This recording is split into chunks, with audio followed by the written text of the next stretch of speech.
Now let us discuss about the discharge computation using a sharp crested rectangular weir. The figure shows the sectional view of a rectangular sharp crested weir. Weir length equal to L, head available that is equal to H. It is a freely discharging weir. Consider a small strip of thickness dH. It is a depth of small case h from the free surface. So area of this small strip that is equal to L into dH, and velocity of the flow within the strip that is equal to root of 2gh, because this strip is at a distance of h from the free surface. So dq, that is the discharge through this small strip, that is equal to CD, that is the coefficient of discharge, and L into dH, that is the area of the small strip, into the velocity. Since the head available equal to h, then total discharge can be computed by integrating this expression between the limits 0 to h. So Q equal to integral of 0 to h CD into L into dH into root of 2gh. So if you are integrating, then this equation becomes 2/3 CD into root of 2g into L into h raised to 3 by 2. If we are considering the velocity of approach, additional head due to velocity of approach HA, that is equal to VA square by 2g, where VA is the velocity of approach. Velocity approach is the velocity of the flow before it passes the crest of the weir, or V equal to Q divided by area. So if we are considering the velocity of approach, we have to integrate this expression between the limits of HA to H plus HA.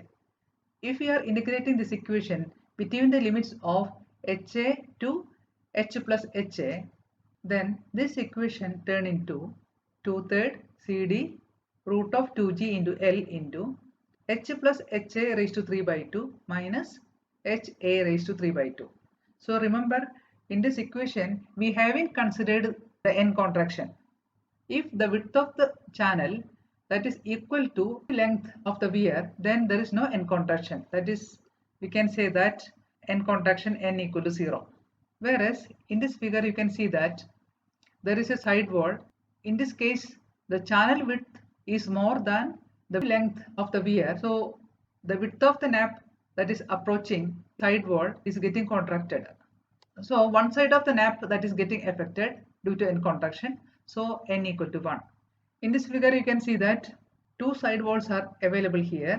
That means both side of nap that is getting affected. So n equal to 2. Whereas in this figure you can see that due to the intermediate wall, both sides of the nap are getting affected. So for this nap n equal to 2, and for this nap n equal to 2. So because of this intermediate wall, here n value equal to 4. So if we are accounting the end contraction, effective length of the weir that is getting reduced. Effective length of the weir is reduced by 0.1 nh, where n is the end contraction. So this equation is now modified into Q equal to 2 by 3 CD into root of 2g into this effective length is get reduced because of the end contraction.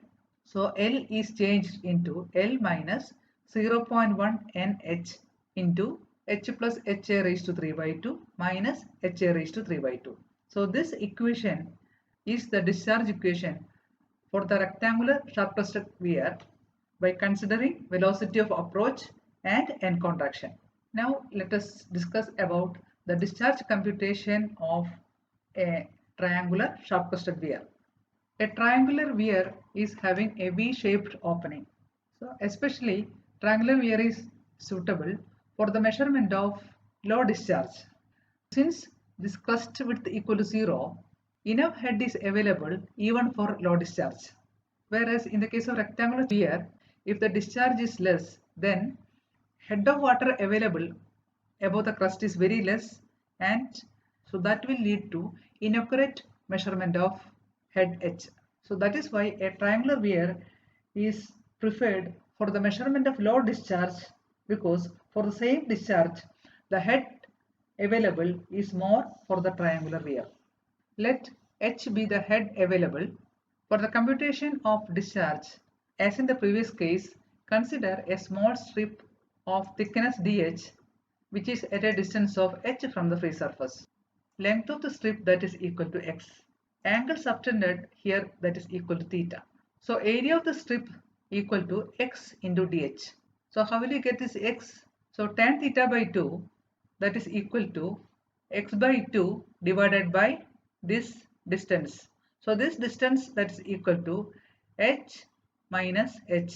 So tan theta by 2 can be written as x by 2 divided by h minus h. So area of the strip dA that is equal to x into dh. So that is equal to 2 into h minus h into tan theta by 2 into dh. So velocity of the flow within the strip that is equal to root of 2gh. So dq that is equal to cd into dA into velocity. So if you want to find out the total discharge for this entire head available, then we have to integrate this equation between the limits 0 to h. So if you are integrating this equation between the limits of 0 to h, then this equation turn into in this form. So if you are putting the limits, this equation becomes q equal to 8 by 15 cd root of 2g into tan theta by 2 into raised to 5 by 2. So remember, so in this equation we haven't accounted the velocity of approach. So if we are accounting this velocity of approach, this integration limits are changed into HA to H plus HA. So this equation becomes Q equal to 8 by 15 CD root of 2G tan theta by 2 into H plus HA raised to 5 by 2 minus HA raised to 5 by 2. So compared to rectangular sharp crested weir, triangular sharp crested weir is more preferred in the case of low discharges. In addition, the shape of the nap is same for all discharges in the case of triangular sharp crested weir. Another thing is end contraction of nap is not to be considered. Now let us consider a trapezoidal weir.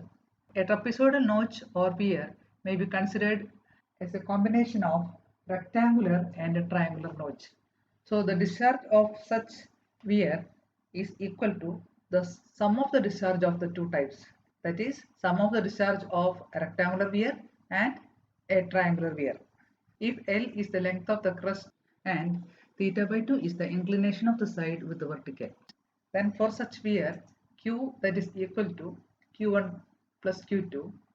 If CD1 and CD2 are the coefficient of discharge for this rectangular weir and this triangular weir, then Q1 equal to the discharge through this rectangular weir, which is equal to 2 by 3 CD1 root of 2G LH raised to 3 by 2, and for this triangular weir it is 8 by 15 CD2 root of 2G into tan theta by 2 into H raised to 5 by 2. So it can be simplified into Q equal to CD into root of 2G into H raised to 3 by 2 into 2 by 3 L plus 8 by 15 H into tan theta by 2.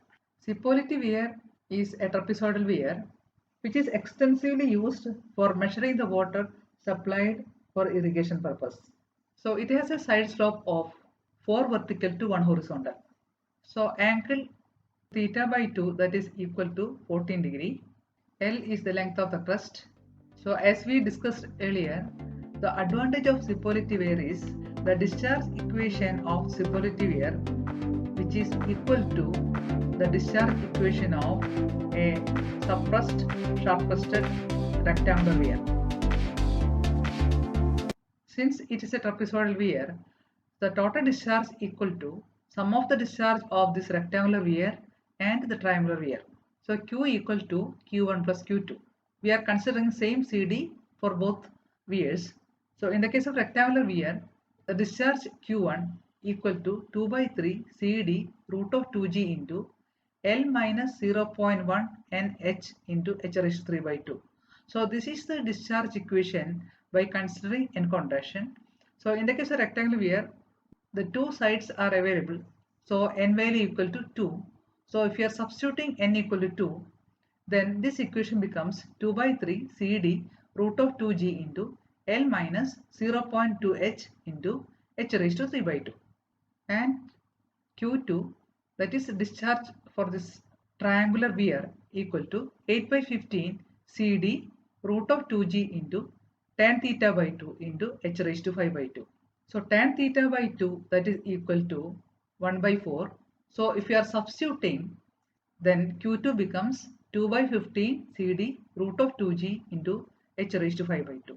Q equal to Q1 plus Q2. So if you are substituting Q1 and Q2 in this equation, then discharge equation of Cippoletti weir, that is equal to 2/3 CD root of 2g into L minus 0.2h into h raised to 3 by 2 plus 2 by 15 CD root of 2g into h raised to 5 by 2. So if you are simplifying this expression, then it becomes 2 by 3 CD root of 2g into L into h raised to 3 by 2. So this equation represents the discharge equation of a suppressed sharp crested rectangular weir. If we are considering CD equal to 0.632, then this equation becomes Q equal to 1.86 LH raised to 3 by 2. If we are considering velocity of approach, then this equation turn into Q equal to 1.86 L into H plus HA raised to 3 by 2 minus HA raised to 3 by 2. So in the case of Cippoletti weir, effect of and contraction need not be considered. Now the session comes to an end. In this class, we have discussed different type of notches, weirs, and various equations for the computation of discharge. We also discussed the problems associated with the computation of discharge. For the time being, it is enough. Thank you.